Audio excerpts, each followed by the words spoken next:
Ladies and gentlemen, welcome to another episode of We Are in This Together. This is your host, Wissam Charafeddine, speaking to you. This is our 15th episode, and today we are happy to have with us in the studio Omar Al-Fotihi. How are you, Hi, Omar? I'm good. Hi, Wissam. Thank you for having me. I'm very glad to be here, and thank you for doing these episodes. I appreciate it. Omar Al-Fotihi is a multimedia producer at Human Rights Watch. He films, produces, and edits video and multimedia stories with a special focus on the Middle East and North Africa. Omar has supervised and trained HRW Human Rights Watch staff on video storytelling and led creative meetings. His work has been broadcasted globally on news outlets, displayed at press conferences, and presented in advocacy meetings. In addition, his work for Human Rights Watch, Omar is also a filmmaker who has produced and directed documentary short films and digital campaigns. Omar is a graduate of Earlham College and was a fellow of UnionDocs, a nonprofit center for documentary arts. Omar is a native of Yemen. He is fluent in Arabic and proficient in Spanish. Welcome, Omar, again. Thank you so much. Thank you. We Are in This Together is an unscripted live nonprofit broadcast by Dearborn Blog to have conversations that become oral history records of our lives during the COVID-19 pandemic, also known as coronavirus pandemic. These are personal stories of our lives during these unprecedented social isolation measures in a globalized world. How are you doing, Omar? I'm doing well. It's been really weird times, to be honest. But I think we're at the point where we're kind of adapting, getting used to the new realities that we have. I'm working from home, so I'm privileged in that sense.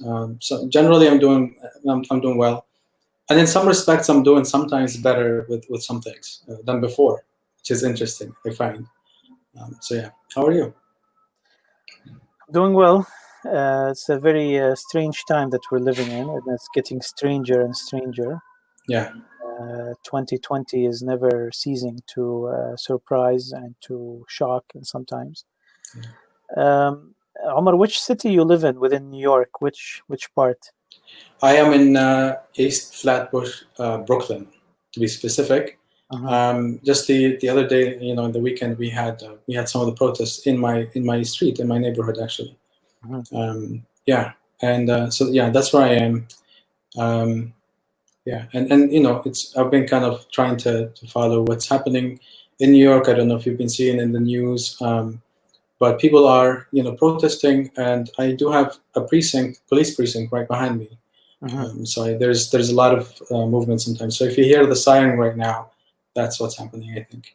I know that today there were, so for the record, today is June 2nd, 2020. It's 10 p.m. Eastern Time. The curfew in New York has started at 9 p.m., correct? It started at 8 p.m. today. 8 p.m. today. And there were protests breaking the curfew, nevertheless. There were protests breaking the curfew. My friend was there in one of them. I think he returned just right before the curfew started. And I think for the most part, I think what he saw is a lot of it is peaceful protests, and people are actually mindful of the curfew. And there are some organizers who are telling people to go home. It's time to go home, that kind of stuff. But yeah, and I think they lowered the curfew to kind of, get people home closer. Last night there were some things happening, and they want to limit the, some of that as much as possible, as far as I can tell. Yeah. So we saw there was a very good participation in the protests in New York. Yes. Some of them turned violent. Mostly they were peaceful. Yeah. And there were, some property damage. That's like also on exceptions. Although the media maybe, naturally will focus on areas where there's more disturbance to peace. But Definitely. other than that, really, it has been very peaceful and has been very large too. It's been peaceful. It's been meaningful. It's been large. It's been unifying in many ways, I would think. Yes, the media does focus on the violence that might be happening. But to be honest, like when you look at the videos, I'm looking at videos that my friend shot. He was in there. I couldn't go because I had to work. But people are chanting. People are looking, they want their country to do better. They want, the things to change for the positive, for to be better, and that's the overwhelming majority of people. Some things are happening, but um, I honestly would focus on just the movement and kind of making this sort of a turning point. I'm hoping to make some real sustainable change. That's my hope. Right. Yeah. So we are in this together. Really, what we try to do is we try to escape reality. We try to escape the news and go to our personal stories and have personal conversations and have human reflections that are more about our emotional and mental states, and how are we dealing with this special times that we're living in. Nevertheless, if we don't address the big questions or the big events that are happening in our time, it becomes psychopathic almost, so it's not normal to carry on a conversation ignoring. It reminds me of the time where there was like Iraqi programs on TV while Iraq is being occupied by the American forces, and Sahaf would come up and say no, everything is fine. There were few attempts to enter the airport at Baghdad and we kicked them out. So complete denial, so we cannot be in denial of our reality and how much it affects us. So I start usually with talking a little bit about these events, and then we go to our personal stories and personal questions. So I want to ask you, what's your reflections on the current situation in the United States in the wake of the death, the murder of George Floyd, and all lives, the Black Lives Matter movement? Well, first of all, I want to say, what's happening around us is part of the personal. We can't really separate, the reality of what's happening around us from us, because it's really, there's the line between that, is very small. And honestly, sorry, my current reflections is, basically, people are angry. People are trying to find a new, positive change. Just a sort of disclaimer for the audience. I'm a little bit overworked, so if I'm a little bit tired, that's what's happening. Omar, and thank you for joining us. This is not an official interview in any way. It is like personal and informal. So feel free if if you feel a question that you want to delay or not answer, feel free. Be comfortable. I appreciate that. I think it's just capturing a moment where the country's looking for, everyone's looking for a positive change that they haven't seen for a long time, and people have been witnessing the same kind of issues, coming up again and again and again, and people are just tired. And as someone who's an immigrant, as someone who is living here, feeling like, do I belong? Do I really not? What kind of place do I have here? I do want to feel, I personally want to feel safer going outside, living here. And I think that's kind of the experience of many people of color, of many minorities. They're just not feeling safe. They have to teach their children, to be careful. This is how you talk to the police. This is how you protect yourself by, from anything that could happen.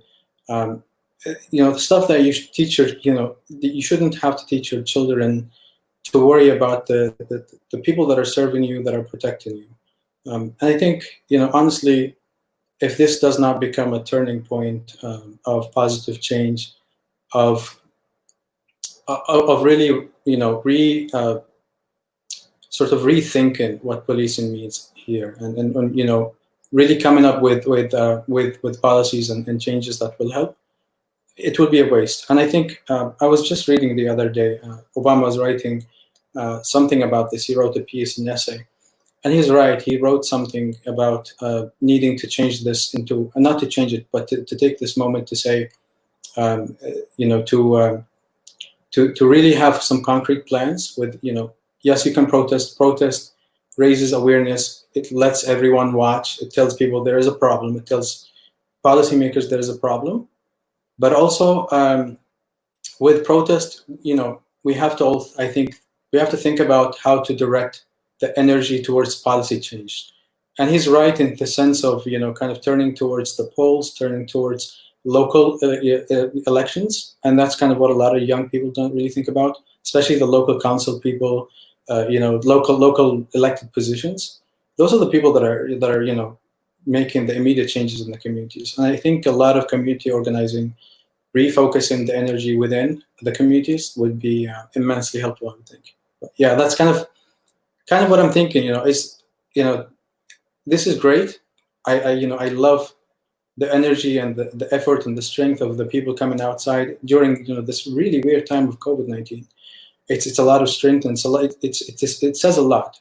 But I want it to be focused. I hope that it will be focused somehow, and I want to see a positive change. Yeah, I know it gets complicated with all the layers of the situation that we're living in right now. Yeah. Three major things. First, the pandemic. Yeah. The socioeconomic suffering that is associated with that. Yeah. And second, the elections, and also all the complications of the elections. Yeah. That have been brewing for the last few years, and the situation in the White House. And third is this now, this what came into the surface, another barbaric incident. Yet again, I mean, I still remember the night that I was watching the beating of what's his name, King, in L.A. Yeah. What was it, 91? 93, something like that. Yeah. In the early 90s. I still remember watching this. And at that time, someone stopped in the highway, and he had a video camera, actually, to catch this. Imagine how many of these abuses have not been recorded. And the country turned into a turmoil at that time. Can you believe it? Years after that incident, almost 2 decades after that incident, and we're still where we are. But this is a thing that people are realizing. Nothing changed. Like, really nothing changed. I think someone said something that I thought was interesting. Racism didn't go away. It just got filmed recently. So, as people had more phones and they can film more, and there's some law, people are protected, they can film these kind of situations. We're just seeing it, I think, instead of hearing stories. And I think that's the only difference, to be honest, in many respects. So I honestly, I think that's what people are seeing. Nothing is changing. So what are we doing about it? So it's very interesting that you work for Human Rights Watch. So for those who don't know, can you tell us about Human Rights Watch? Yes, Human Rights Watch is a human rights organization. We do research and reporting from all over the world about the human rights conditions in different countries, and we cover different topics as much as we can, to be honest. We have researchers in all continents. We have offices in a lot of countries, and we try to cover as much as we can. So if you go to hrw.org, you'll see breakdown by country, by topics. Children's rights, women's rights, LGBT rights. We cover everything as much as we can. I don't know if this helps as a description, but yeah. Yeah. So it's how old is the organization? Oh yeah, I'm not sure, to be honest. It's been there for a long time, way before me. I think it's 78, something like that. Not 78. I'm wrong about this. I should know the history of my own organization. No, I mean this is okay. It's a very historical organization such as that might escape the mind. But here I've pulled it up actually. History. It was founded in 1978. You were right. 1978, yeah. And it has actually won Nobel Prize, shared Nobel Prize in 1997. Yeah. So this is one of the organizations that continue to fight for human rights across the globe. and one of the few ones, along with Amnesty International and other organizations associated with the United Nations. And the Human Rights Watch is right on the front of fighting for human rights, and the Universal Declaration of Human Rights, which is still till today something that we are striving to achieve. And you deal with that every day, on daily basis, and you see at HRW, you see all the abuses all across the world.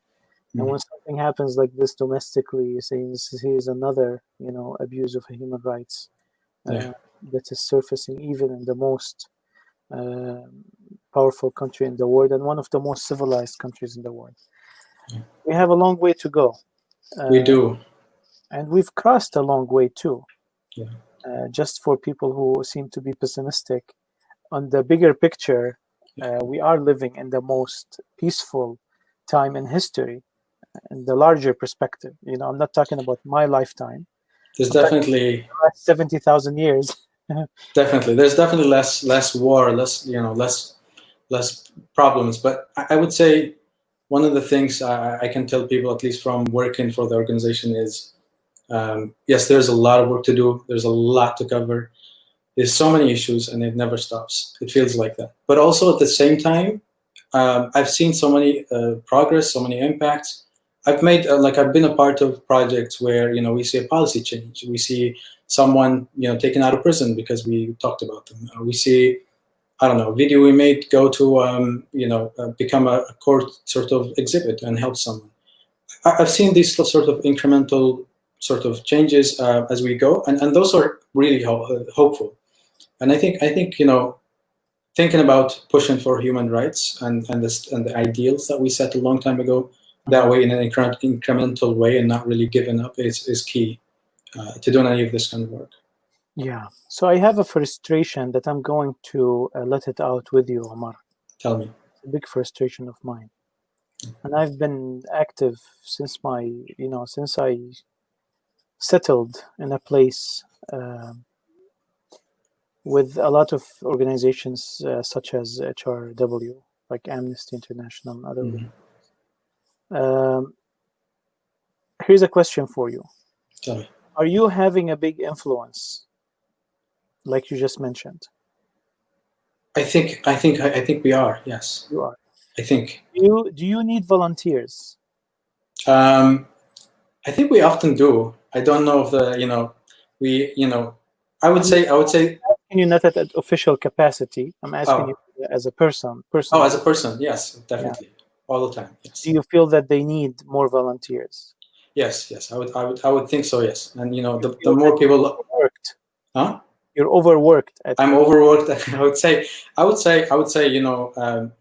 There's so many ways to volunteer, and the more we get help, sometimes it just takes spreading what we're doing and spreading awareness about something. Sometimes it takes getting connections and interviewing people, getting local contacts in some countries. It really it never stops, and we partner with so many organizations, with so many people all the time. So I would encourage everyone to reach out.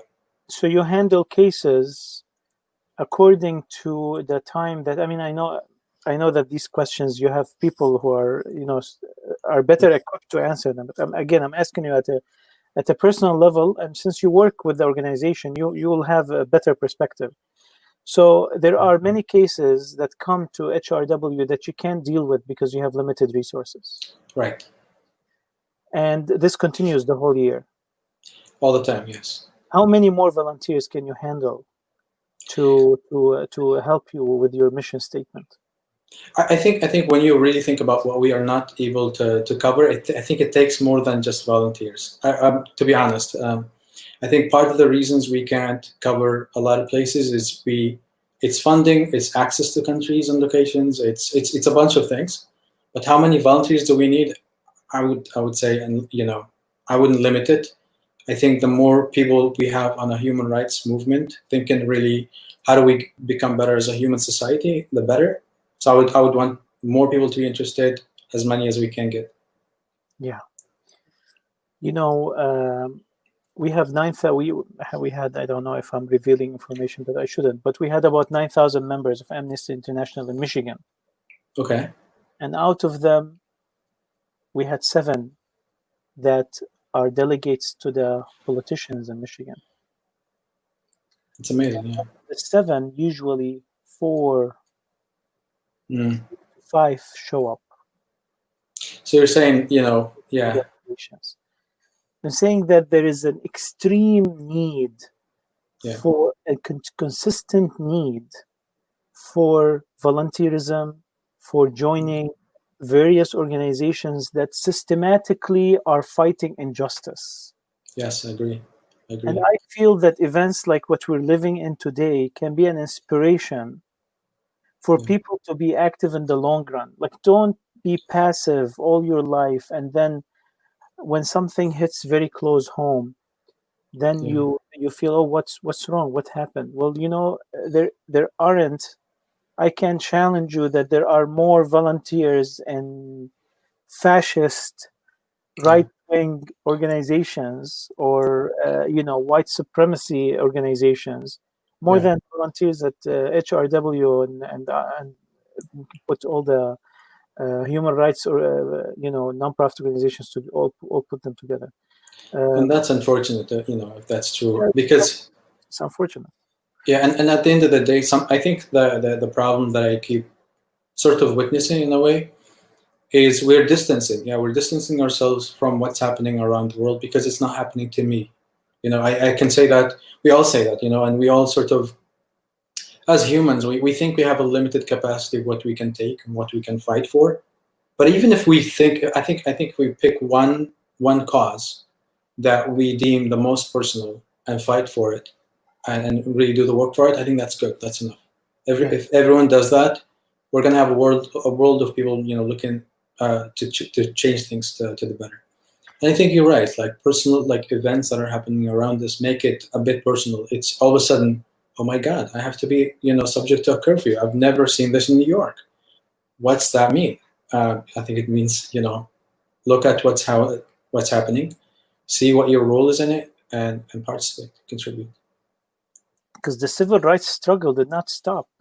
It didn't stop. It continued, and there are organizations who are doing that work systematically. Yeah. If everyone volunteers an hour, or just be a member, like even be a passive member, it doesn't take much. Yeah. Most of these huge organizations that are doing so much change, if you really boil it down, there are 5 people meeting once a week. Yeah. Believe me, like I mean, I can, if I give you like an insider look at how we operate as an organization. Yes, we have like 500 employees, but at the end of the day, it's like 5 people are working on this here and 5 people are working on that here. And it's just really hard-working people who never stop, and that's what it takes. And I've met people in my organization who stood up to dictators and brought them down, and I know a person who I know people who worked for like up to 20 years on one case, and that kind of resolve is amazing to me. Yeah, and I would say the kind of it doesn't really take much to volunteer to be a part of it. I think if you follow the Facebook page, if you follow the work, if you share what you agree on, if you start your own sort of conversations and discussions about it, I think we have more reach beyond what we think. And I personally have reach within my friends and my circles, with people who don't really think about human rights on the daily, who don't think about a lot of issues. And so when you come into them to have conversations with them and kind of talk to them about these things, you sometimes hear surprise, you hear a good, you get a good discussion. You can spread some sort of awareness that's beyond just the post from a big organization. And sometimes it becomes daunting, like seeing all these like posts from Amnesty, Human Rights Watch. It's like we're asking people to do a lot to make this world better. But at the same time, I think if everyone picks up one thing, one cause, and they go all the way with it, I think that will make the difference. Yeah. And there are so much causes, and there's so much need. There's so much. Yeah. And we have time. We have an hour a week. We're not asking like full, like Greenpeace go, and jump on a Yeah. whale. We're just saying, just volunteer systematically, be a member. Just being a member. Yani if HRW has 1 million members in the United States, just that number, just being a card holding member who pays $5 a year membership. Yeah. Even you can skip the dues if you want. Just having your name as a member, Yeah. HRW is empowered by your membership. Definitely. أضعف الإيمان صحيح؟ Yes. So I wanted to take this moment to express my frustration on behalf of you and all the people who are Thank working you. for nonprofits and working for causes, whether they're volunteers or employees. Because at the end of the day, I know that people who work for employees for nonprofits, they put tenfold effort that is needed. They believe in the mission. So we've talked a lot about that. Omar, you want to say anything final before we move on? I want to say one more thing. I think about volunteerism.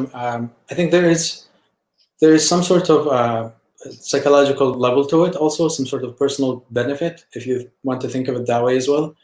I think doing acts of kindness and doing good deeds and good things make us feel better as humans and make us sort of happier as human beings.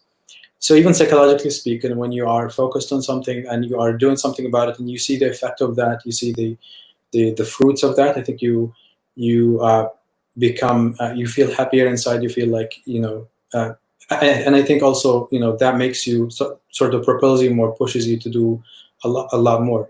So I think it also sometimes helps to think of it that way. From a just if you're thinking for to do your act of kindness for the day, you can do it that way as well. Right. Omar, one time I'll end with this story on this topic, and I'm not plugging in Amnesty International, or I'm not even affiliated with them now. And I'm active in other nonprofit organizations, but I don't care about me personally. I'm just giving it as an example.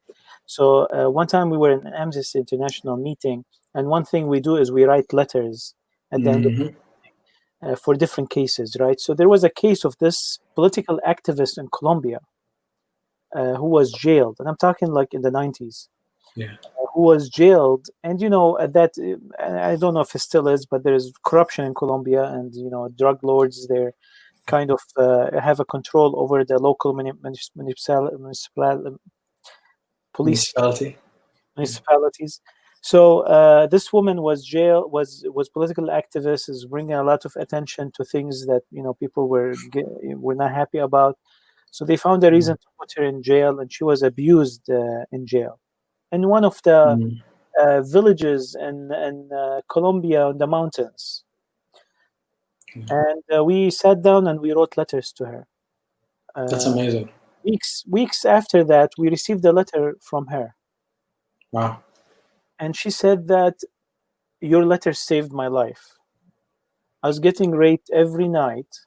Oh my God. And the police station started receiving all these letters in English from America.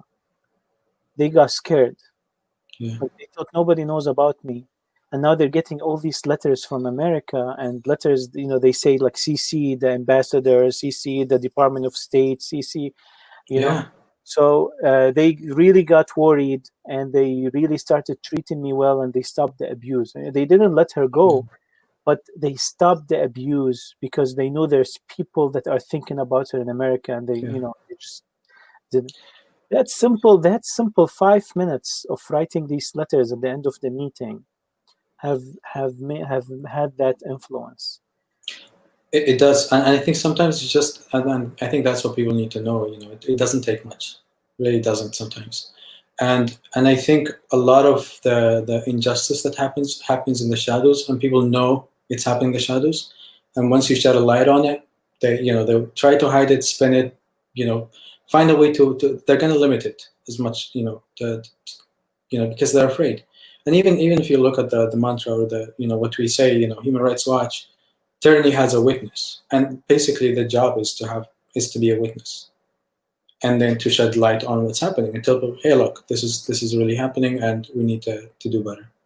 Great. And it takes very little to do that. So I thank you for asking people to volunteer. It's that's needed. I mean, it's inspiration. As people do volunteer. America has amazing volunteerism, and they actually have an amazing system for it. Yeah. They have non-profit, they have tax exempt. It actually encourages people to do Yeah. that. There's community service attached to your high school diploma, to scholarships, to even, different. It's a beautiful system, but nothing will replace the personal motivation. And like you said, it brings happiness. It brings happiness, and I think the personal motivation also comes from, like I said, this is why I tell people pick a cause. You can do everything, but if you care about something personal, like personally to you, and it brings you happiness to be a part of it, to make a change and to see that change, I think it's an amazing thing. But it's also how we carry ourselves as human beings. If we want to be really happy and to be I think to have a good life in general, I think to carry ourselves in a way where we're listening, where we're seeing things, where we are speaking up when we can, and where we're doing our parts. Exactly. I'm not even talking from a religious point of view, because all religions obligate their followers exactly to fight for justice. So if you're not fighting for justice in some way or another, you are a hypocrite and you're religious. Yeah. But if even if you put religion on the side, for the sake of altruism, you are living in a world. You're enjoying certain freedoms and bounties and privileges that people have fought for before you. And part of the well-being of yourself is for that effort to continue. At the end of the day, like Martin Luther King says, injustice anywhere. What does he say? Injustice anywhere is. I think it's injustice everywhere, something like that. Yeah. Like so, it spreads. It's not very specific to one person or one location. So thank you, Omar, for the reflections on Human Rights Watch and on the current situation that we're living in. Like letting go of small abuses have led to this big abuses that now we are recording. Like you can't. How much you can divide yourself, But one of the things that I'd love to have, like reincarnation, just so I can fight another cause every time I'm reincarnated, And one of the things is just the situation, the whole law enforcement situation, United States, this police state. I went many countries in Europe. You don't feel that that policing that takes place in America. And I'm not saying that law and order, like they call it, is a wrong thing, but I'm saying that the attitude of it, the philosophy behind it, manifested by many people who are in it, gives the wrong idea of it.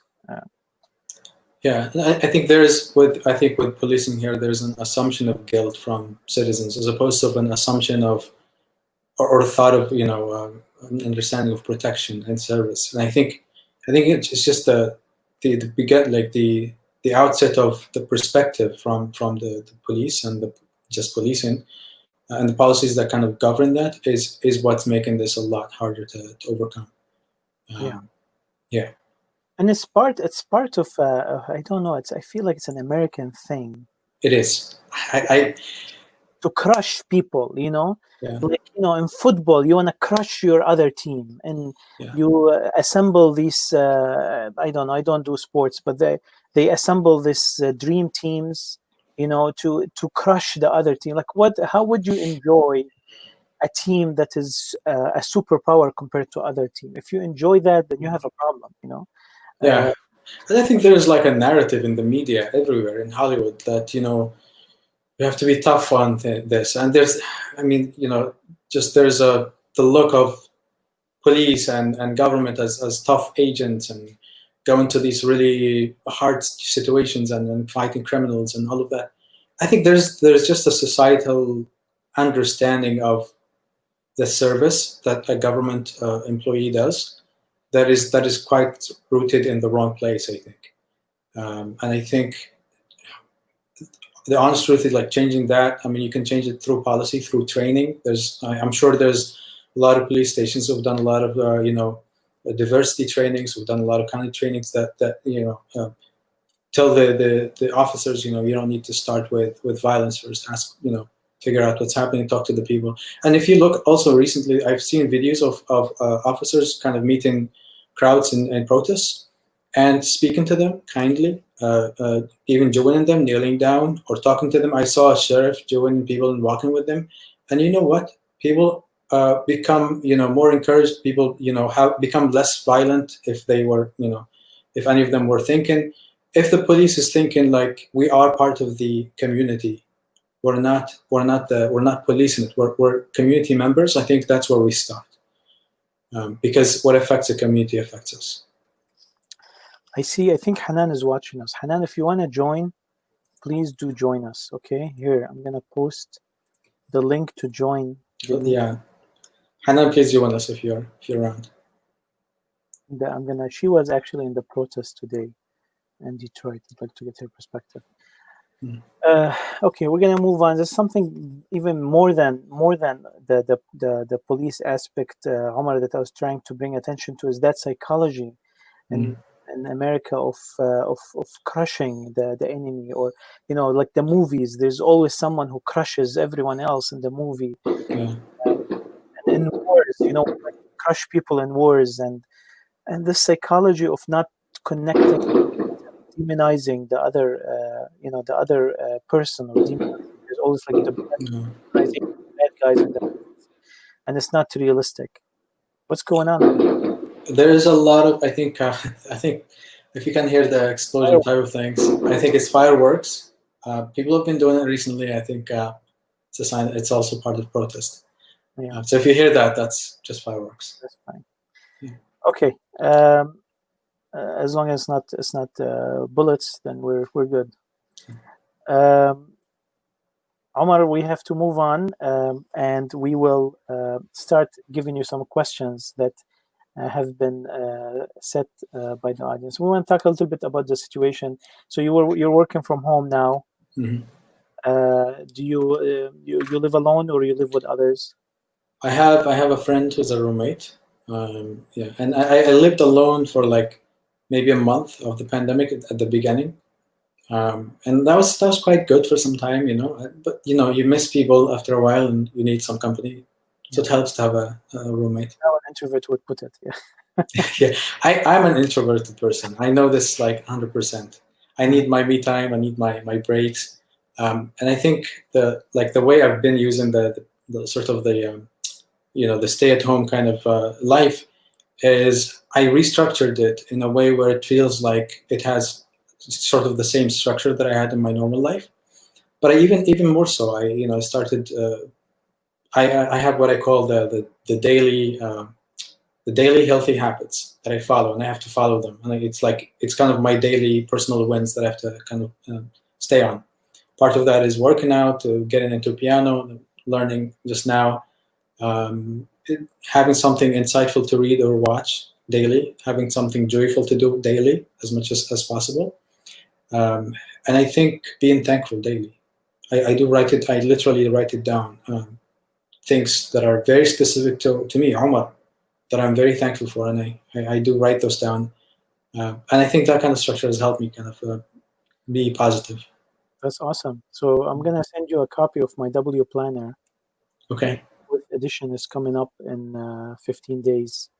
And Okay. I'll send it to you because it has calculated all what you're talking about into it. That's awesome. So you've answered a lot of the questions already by saying that, by the way. Okay. So Brown from Argentine, she asks, what do you think the ideal outcome of this pandemic at the personal level, the collective level? The personal level, I think the way I look at it, like I said, I'm kind of thinking about what is the story I want to tell myself and others in 5 years of myself in the pandemic. So I want to say I learned piano in the pandemic. I want to say I continued working and I continued sort of calling for the right things. I want to say I witnessed. I kind of took some time for myself and developed my own personal skills on a personal level. And that's kind of the outcome. I want to be able to say that and mean it and have it be true. And I think it's working out so far. We'll see. Some days are better than others. On the collective level, I think what hopefully we're not missing this, but I think it's unifying in a way to have something that we all are experiencing all over the world at the same time. I think it's kind of a trigger to tell humans, hey, you're the same kind, you're the same species. And I know this sounds idealistic, it sounds even dreamy, but I think when we're talking about human rights, when we're talking about activism, when we're talking about doing the right thing, it starts with that. It starts with realizing that what affects you affects me. What you feel, I feel. And if we use this pandemic to kind of really hone in into this, and I've seen kind of a lot of good examples, from people spending their time like yourself, talking to people about their feelings and what they're going through, from friends who are checking on each other, from people who are donating. People here in New York have been donating food, medical equipment, all kinds of things. Friends, people I know, restaurants. I think if we use this realization and really change, I don't want us to go back to the way things were. I want us to go back to the way things were with a plus of really having that knowledge of our connectedness and how it helps us. I think become better humans, but better people, and do the right thing, and have it as a mentality, as a daily mentality, as something that we carry ourselves as it's not something that we look for as an idealistic situation. I think that's kind of my hope. I don't know if that makes any sense. But... Yeah, sure. And Ali asks, what things are you accomplishing during your stay? So is there something that you want to really accomplish? Working a goal that you're working on, maybe on piano playing or something? Yeah, I think it's two things for me. I think the piano, I want to get to a level where. So here's my dream. I'll let you in on a secret. My dream is to have a big, grand piano in my house in the future, and I want to be able to invite guests, and I'll invite you, and I want to be able to play it to people, because I think we all connect with music, and I think it's just a beautiful thing. And as someone who wants to be an artist or an artist, I want that to be a part of my life. So I want to achieve that. And the other thing, I haven't been writing for a long time. So I've been taking some days off to write a screenplay. I'm writing a screenplay currently with a friend of mine. Hopefully, I'm shooting to do it for like a competition, a film competition. But if not, then I'll just do it for my own. And I think the accomplishment would be if I wrote a feature film, a narrative feature film, and then be able to do it afterwards. That would be amazing. I want to be able to use what I've been learning throughout the years of working as a producer to do my own film, my own narrative feature film. That would be an accomplishment that I would love. That's awesome. Yeah. By the way, I have a question for you. Do you watch Rami on Hulu? I watched the first season. I haven't caught up with the second. I want to watch it. The second season just started in May 27. Yeah. And we're having on Muslimish, we're having a discussion about it at the end of June, I think the last Wednesday of June. And if you can, I'd like you to join us in that discussion. Would love to. Podcast, because of your background in production, yeah. A little bit analyze it. So watch the second part. By that time, take your notes. Yeah. And we'll be discussing it. It's a very New Yorker show. It is. I love it. I think it represents. I know there's a lot of criticism and there's a few things, and I need to rewatch the first season to really get back to the story again. But I love it. I think it touched on a lot of stories that especially of Arab Americans here in New York, that we all experience. The kind of questions we ask ourselves: who am I? What am I? What do I represent? Am I really an Arab? How Arab I am? Am I? There's a lot of questions I think that delve into our identity that I love about the show. I would love to be there. I would love to discuss it. Yeah. So I'm connected to New York, Rami. I visited several times every year. Okay. I was scheduled to go in May, but things happen.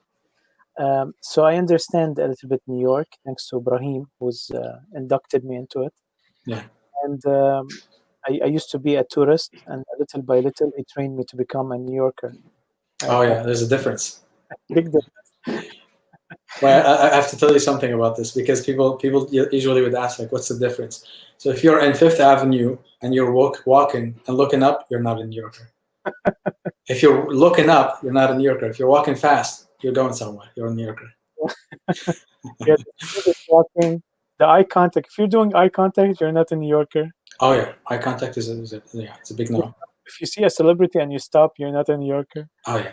Yeah. If you walk through Times Square, you're not a New Yorker. I've never been to Times Square for years now, and I only take guests there, and I hate it, to be honest. Yeah, there's many signs if you're a New Yorker or not. Yeah. So we were saying, I forgot, but anyway, we're going to talk about Rami. So what I wanted to say is that I feel that I think Muslims, they criticize it. Those who criticize Rami, I think they don't understand New York, because it's a little bit New Yorker, like it's a different vibe than the rest of the states. Yeah. And so we'll talk about the episode. Yeah, go ahead. Well, just one last thought. I think part of the criticism I saw had to do with religion, and how is he representing the religion? How is he representing Muslims or Arabs? And I think that's a mistaken. We can discuss this later, but I think it's not. He's not trying to represent anyone else. I think he's telling his own story, and it's the story of many people, but it doesn't represent a block of people. I don't think that's what he's trying to do, at least from my reading of it. Do you think we have good chances of actually having him on the show? Why not? I actually know his co-actor and on Facebook. I can reach out. Can you please? I can. He's like the Arab American Museum here, the National Museum, is having a premiere of his show. They're showing the first few episodes. Yeah. Of the museum, and then they're having like questions and answers with him. So he's gonna be. So I feel like maybe he's open to actually doing that. I feel this show is very Muslimish. It's very related to the organization Muslimish. If you vibe. So I feel like it's something that he needs to also be aware of. That what he represents is actually a type of relating to Islam in a certain way. Yeah. Okay, we'll leave it at that. Okay. But I'm happy that you're joining us, and then we'll try to get Rami actually on the show himself. I mean, even if there is a fee, we'll discuss it in Muslimish. Amr Zahar is a comedian and an activist, Palestinian American. He says, "What food reminds you of your childhood?" Oh yeah, I think there's a lot. I think any Yemeni food makes me like really travel home immediately. Most recently, because it was Ramadan and I went to a friend's house, we had shafut. I think you're familiar. I don't even know how to describe it. It's like some kind of bread with like yogurt and spices and stuff, and it's just like a taste from home. And the tea that you eat that you have after dinners, and just like there's also a vibe. I think it's just more than just the food. Going there, having salta, these kind of Yemeni foods, kabsa, these kind of things, and shafut, and then sitting with friends, having the tea, the red tea, and then talking politics. Now, there are a lot of places in Astoria. Oh, yes. And Queens and there's a lot of Arab places, and I used to visit, when before the lockdown. I have like sort of two vibes for me here in New York, like my Arab group of friends, and we have our own thing going on, and then my HRW and my New Yorker side, and that's kind of I have my own kind of hangout with them. So I mean, like these foods are mostly available, right, in New York? Oh, they are, yes. What is not available in New York, right? Yeah. How are we going to remind ourselves about the lessons we learned during this pandemic, Dr. Adnan Jaber? Sorry? You feel we're going to forget? Did this change you? I think we might forget, and it would be unfortunate if we do. Personally, well, I think there's two things that will remind me. First of all, I think there's this cooking wound that I have in my hand that will leave a scar. I'll always remember the pandemic, and this will remind me. But from a serious level, I would say the way I'm doing it personally is sort of taking the lessons, putting them as daily habits, and if they are daily habits, they become really who you are, and you never forget what you do.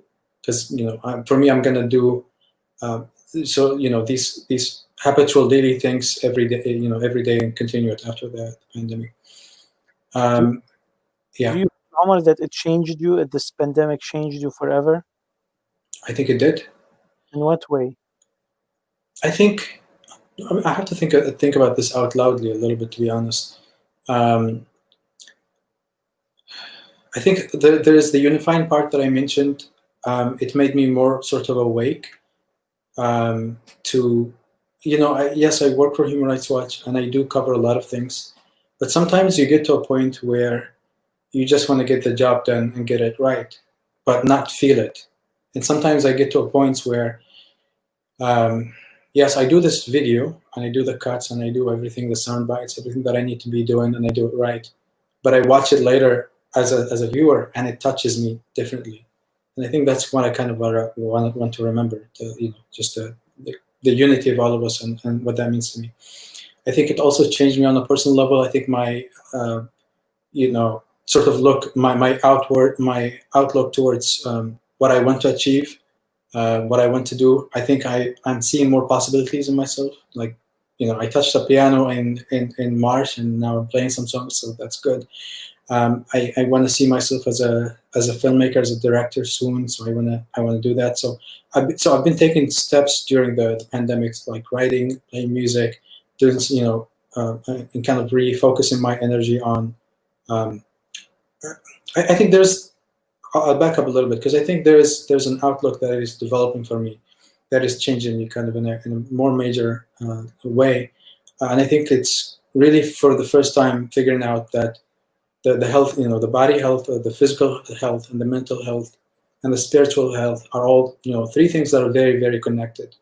And before that, before I started this kind of structure of the daily habits, before I figured out what affects what and how it's affecting everything. If I'm not eating well today, I can't think well, I can't discuss, I can't have a good conversation, and everything affects that. And if I'm not thinking, if I'm not looking for insight, then I'm not really, helping myself mentally and physically and spiritually.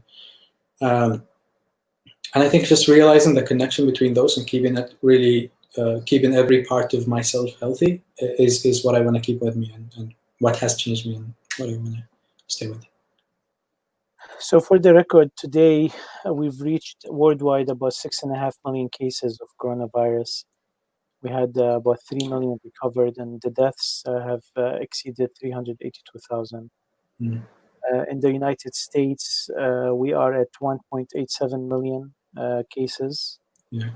108,000 deaths. Our deaths actually have exceeded the deaths of World War One.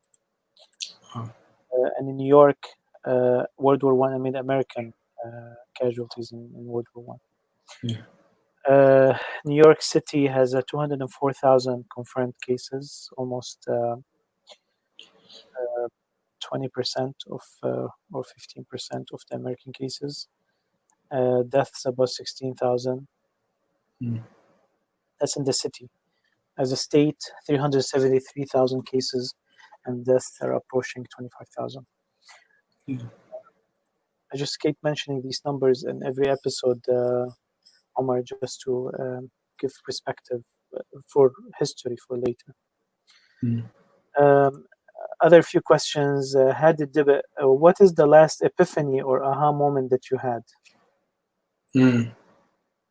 I think I have to think about. I think it has to be that happiness leads to success, not the other way around.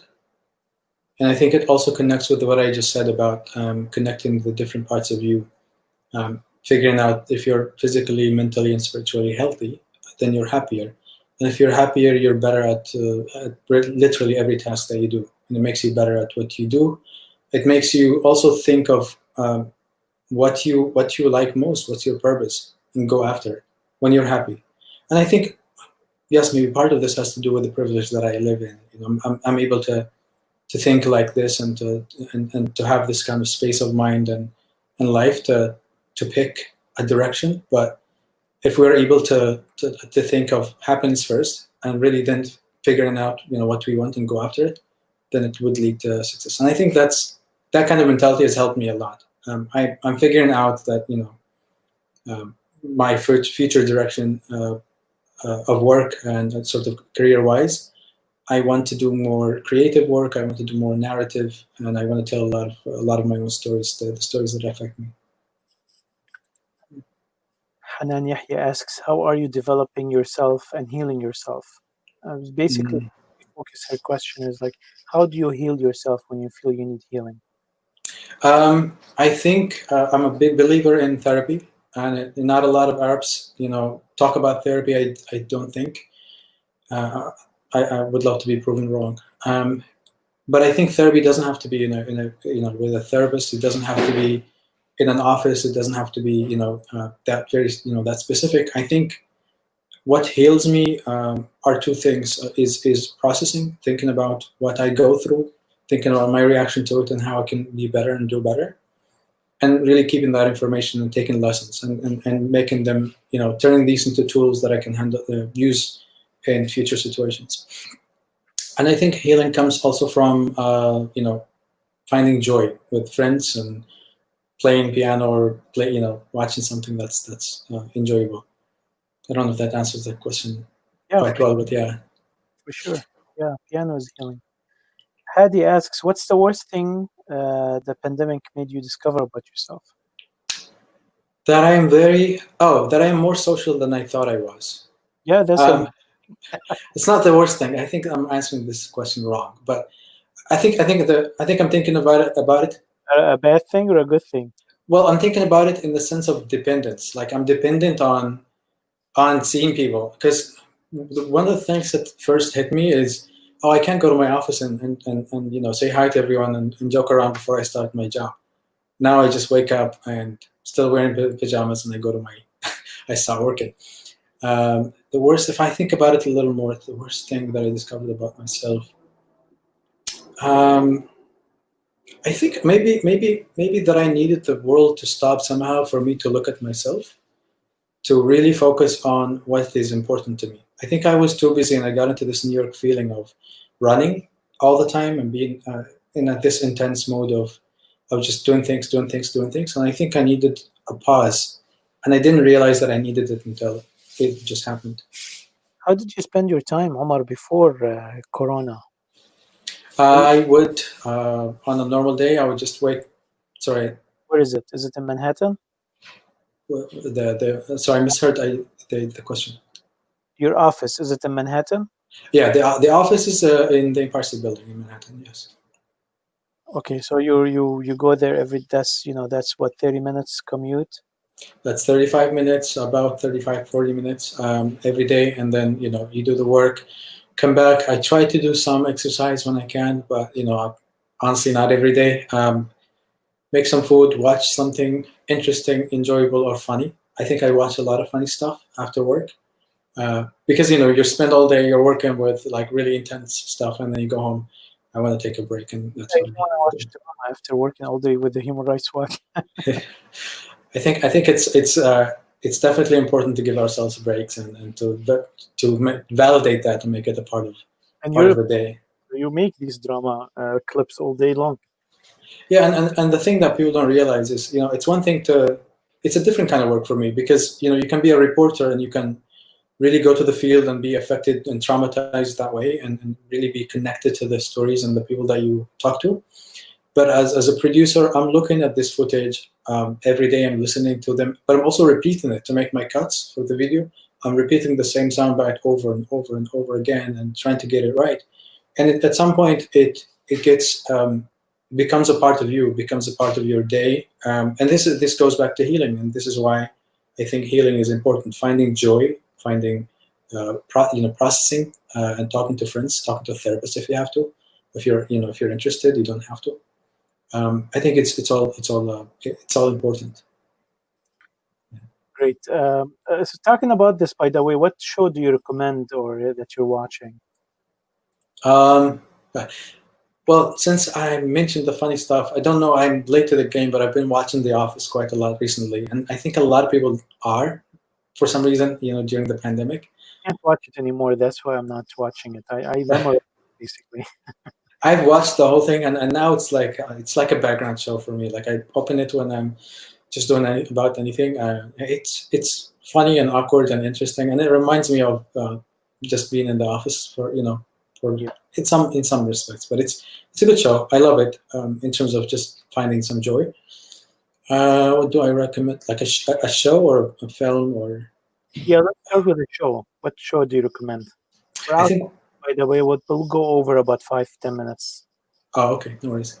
Um, um, I think the most recent one I watched as a show was, I mentioned it actually in the live with my friend Shada, Unorthodox. I love that show, and I think it's really cool. I think part of the what I loved it for is I live in New York, and I'm around the Orthodox community here, but I actually don't know them, and it was really quite interesting to see.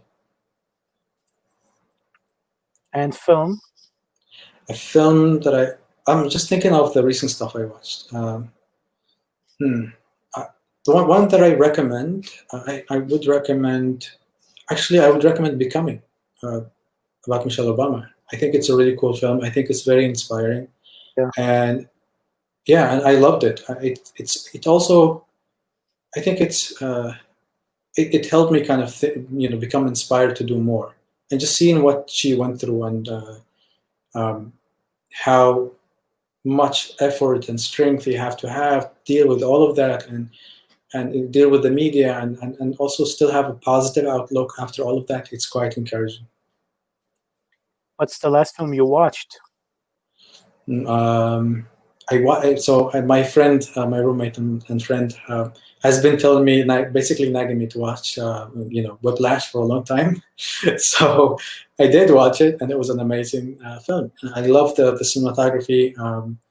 I just love the story is amazing. The cinematography basically was really cool, and I loved it. I think I'm going to watch it again to really dissect it. Awesome. I'll bring also this question from Talal Matar. He says, what is the best thing COVID-19 pandemic made you discover about it? The best thing that I can do more, that I can be more. I think I didn't really think about that before, and I think just simple things. Again, I'm going to go back to the piano because I never saw a piano before and I never touched it. When did you start learning piano? Mid-March, I think, end of March. And before that, you can imagine this, like pandemic. Yeah. I just picked it up. It was such a random thing. I went to Amazon. I was having a bad day, and I said, "What is something that I wanna really like? What is something I want to learn that's really out of the box?" Like, okay, bought a piano. Arrived a month later, like a while later, and then when it got here, I see like there's a lot of buttons. I have no idea what's going on. I went to YouTube. All right, how do you play piano? Someone was explaining the notes, so I got the sort of the basics first, which helped me, understanding what the notes are, what the measure is, what the intervals and these kind of things. And then I'm just really copying people who are playing on YouTube, and it sounds the same, and it's kind of really amazing. So yeah, that's kind of what I found on social media, and you actually sounded good. So that's an amazing time that you. I recommend Musician, the app Musician. They have a special app called Piano for learning piano.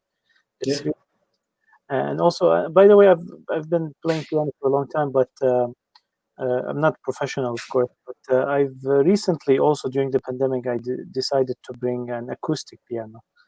So tricks is there's always pianos for free on Craigslist because people die and leave and then their kids come to the house and it's difficult to move a piano, so they put it on Craigslist and and then for moving it, $200, $300, they move it for you, and then you pay $100, $150 for tuning.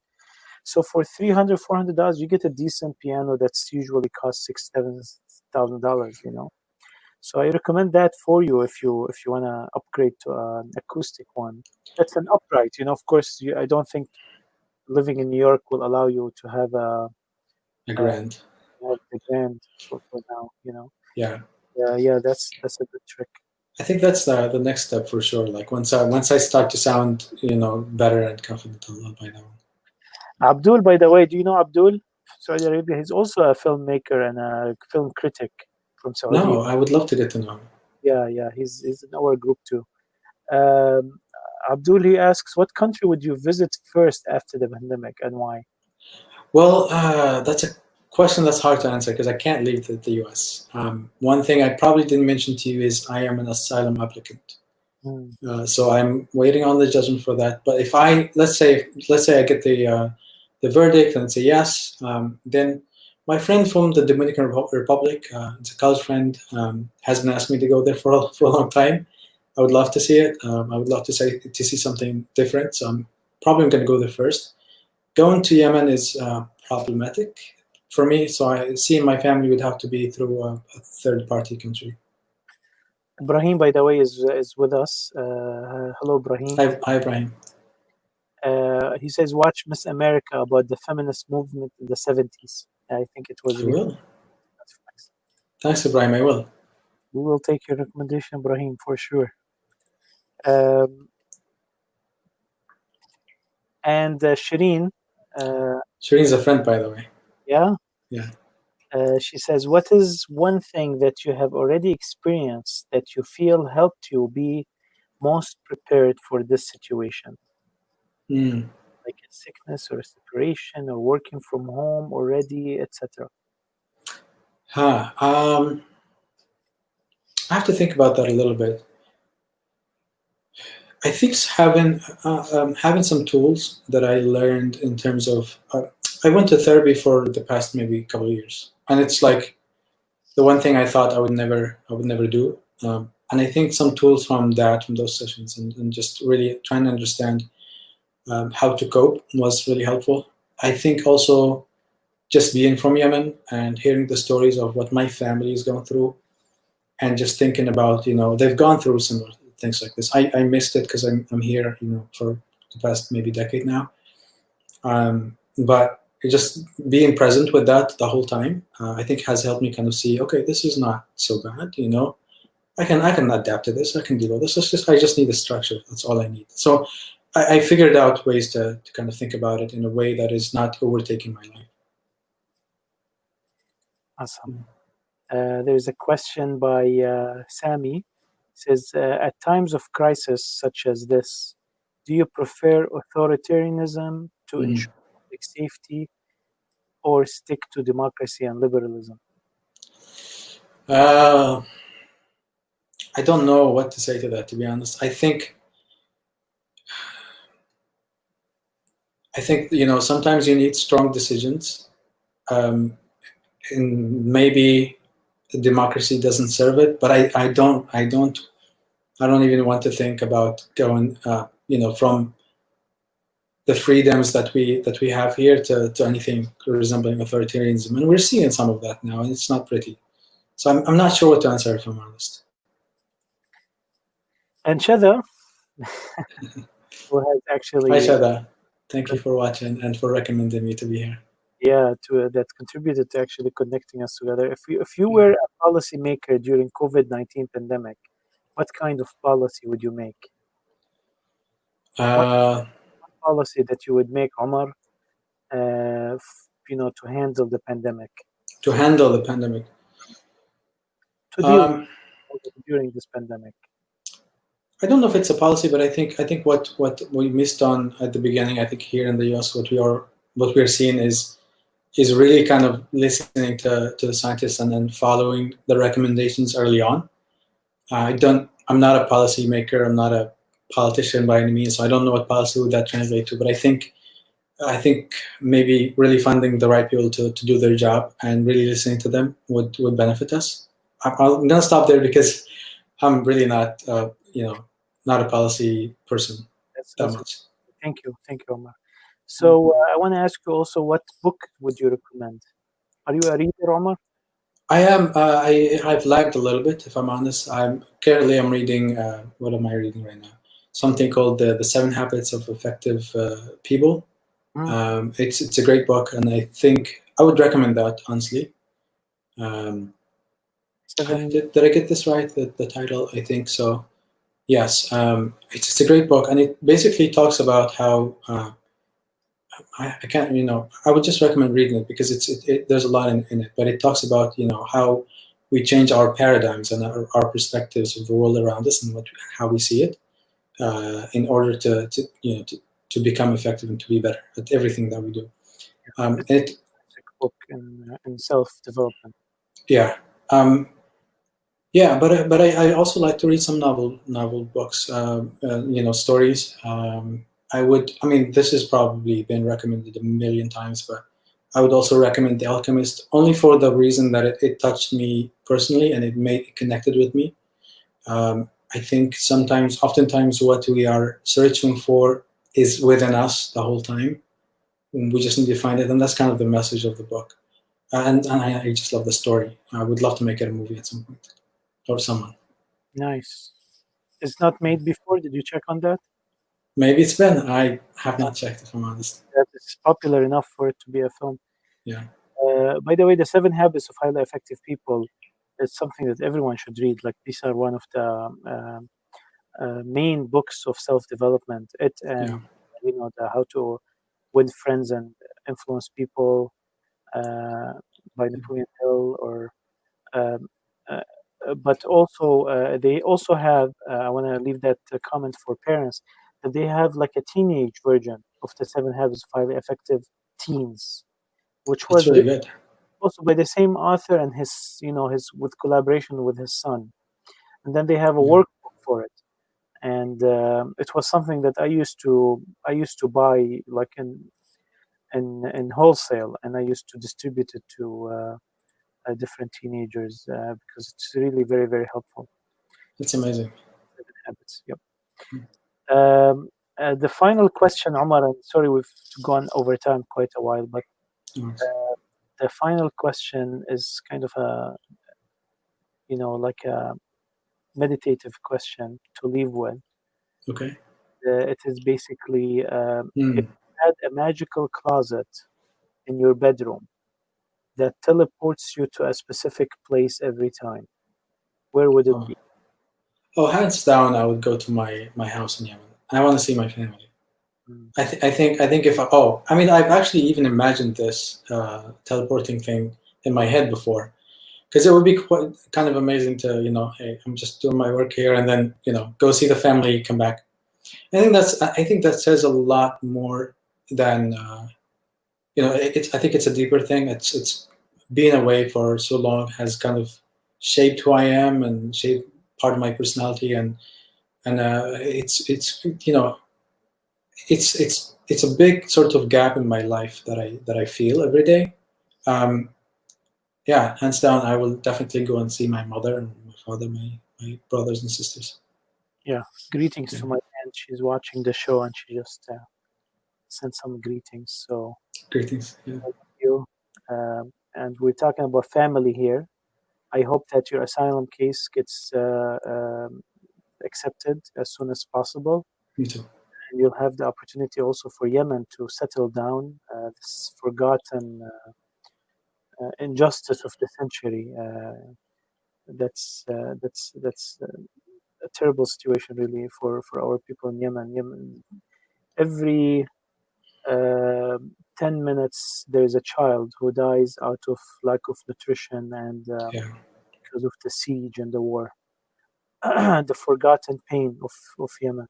I hope that everything that we pass through reminds us the suffering of other people, especially our beloved Yemen. I hope you, inshallah, نشملك قريبا and you see your family again very soon.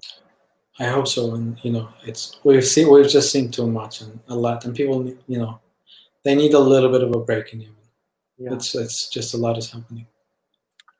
Omar, finally, I want to ask you to add a question to our list of questions. Yeah, this is. I was thinking about that. What kind of other questions I would ask. Usually, I tend to go to the deeper questions because I like to delve into thought and discussion. I think maybe part of the conversations I usually have with friends is about home, belonging. What does it mean to be here? How much do we belong really? So I think having for everyone that's been staying and stuck at home, maybe think about the word home for a little bit, and what does it really mean to be home? Like physically, maybe, but also in the location that you're in, that you're locked in it, with your family. But also, what does it actually mean?